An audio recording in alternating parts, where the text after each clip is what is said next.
Assalamu alaikum jama'a, har kullum ni ne naku Karat. Ina muku fatan alkhairi. Kamar yadda kowa yake gani a rubuce, harabar azumi.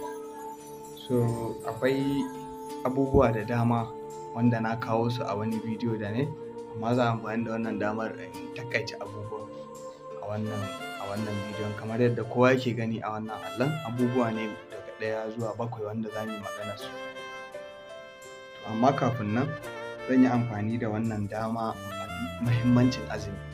So gaskiya azumi yana da matuƙar amfani a jiki, domin a lokacin da ake samun wannan wata ɗayan ana azumi, jiki yana ƙoƙari sosai wajen ya gyara duka kurakuran da mutum ya yi a wannan shekarar, wajen yanayin cin abincinsa da yanayin abubuwan da ya ci. To jiki yana amfani da wannan ya gyara kansa da kansa.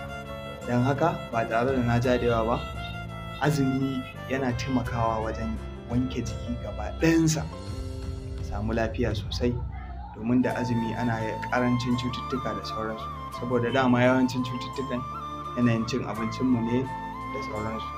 So akwai abubuwan da zan faɗa wanda mai azumi ya kamata ya yi ko kuma mai azumi bai kamata ya yi. So na farko na ce ka fara buɗe baki da ruwa ko abu mara nauyi. Kamar yadda kowa ya sani, ka yi awa 12 ko awa 13 baka ci abinci ba. So a lokacin nan duka wasu sinadarai da suke da gargaza abinci a jikin mutum sun ɗauke.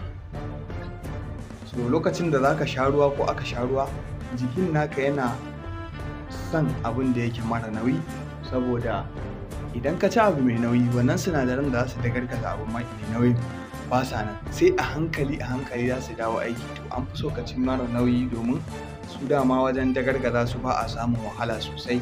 Wannan abubuwan mara nauyi sun haɗa da ruwa. A wannan matsayin ne ya kamata mutum ya sha ruwa mai ɗan ɗumi, domin ruwa mai ɗan ɗumi bayan an sha ruwa yana da matuƙar amfani sosai. Amfanin sun haɗa kamar da yana wanko jiki, sannan yana taimakawa mutum wajen dagargaza abincinsa, sannan kuma yana taimakawa wajen gyara yanayin wucewar jini a cikin jikin mutum. Banda wannan, in ka sha ruwa da ruwa mai ɗan ɗumi, yana taimakawa mutum ka ji jikinka ba wani nauyi sosai, sannan za ka iya yin abubuwa da dama. Yana kare ciwon nan da za ka ji jikinka yana yi. Sannan buɗe baki da ruwa mai ɗan ɗumi yana kare mura, sannan kuma an ma gano yana gyara gashi sosai, gashin mutum yana da kyau. So ba a hana mutum wai ya sha ruwa ko an ce lallai sai mai ɗan ɗumi ba. A'a, in baka samu wannan ba, za ka iya shan ruwa, ko kuma ruwan ma akwai yadda mutane suke suna shan mai sanyi sosai. Wannan yana da matsala sosai.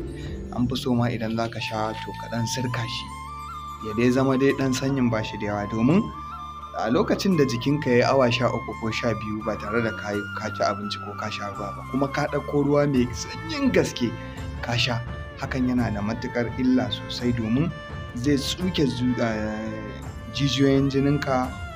Wannan tsuke jijiyoyin jinin naka da zai yi, shine zai sa ma ko ka ci abinci ba zai da gargaje da wuri yadda ya kamata ba. So yana da kyau idan za ka fara buɗe baki, ka fara yin sa da ruwa.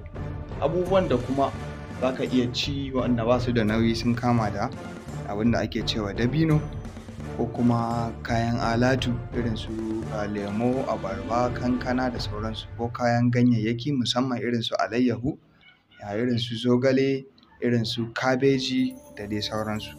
Banda shi, mutum zai iya buɗe baki da ɓargo na ƙashi, ko kifi, ko ƙwai da sauransu. So wannan shine abin da ya kamata mutum ya fara yi. Na biyu shine kada ka sha ruwa ya wuce ka'ida. Akwai yadda mutane suke yi bayan an sha ruwa, sai su sha fiye wata 5 ko 6 ko 7, wani ma sama da haka. Lallai hakan yana da illa sosai, sannan zai hana jikinka wajen yin abin da ya kamata. Za ka ji jikinka ya mutu, cikinka ya cika, ka rasa yadda za ka saka kanka, numfashi ma da ƙyar kake yi. So in za ka sha ruwan, ka sha shi kaɗan, kuma kada ya wuce ka'ida. Na uku shine ka tabbatar ka wanke kayan ganye ko kayan alatun da za ka yi amfani da shi. Duk da cewa kayan ganye da kayan alatu suna da matuƙar amfani da azumi, domin a lokacin da jiki yake buƙatar sinadarai wanda ake ce musu vitamins, minerals, proteins da dai sauransu, to akan samu da yawa a cikin kayan ganye da kuma kayan alaji, amma ya kamata mutum ya wanke saboda bai san yanayin wanda suka taɓa ba daga kasuwar ma ya aka yi abun ya zo har hannun shi, ko yanayin ƙudaje da suka bi da sauransu. Wankewar zai taimaka wajen rage ƙwayoyin cuta da suke ciki. Wani za a ga an sha ruwa kuma sai a buge da ciwon ciki ko zawayi da dai sauransu, ko amai. So hakan ya kamata a riƙa wankewa. Na huɗu shine lallai yin sahur yana da amfani sosai. Akwai wanda suke cewa sun maida abun kamar ado, ai ni bana yin sahur.